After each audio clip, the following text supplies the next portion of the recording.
हज़रत थानवी रहमतुल्लाह अलैह ने जो कुछ अपने बड़ों से विरासत पहुंची थी, हज़रत समझते थे कि शरई उसूल पर उसकी तकसीम नहीं हुई है, तो हज़रत ने वो मसला दारुल इफ्ता से निकलवाया।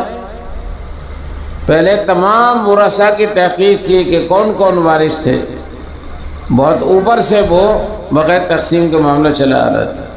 फिर उसको दारुल इफ्ता से मसले को निकलवाया।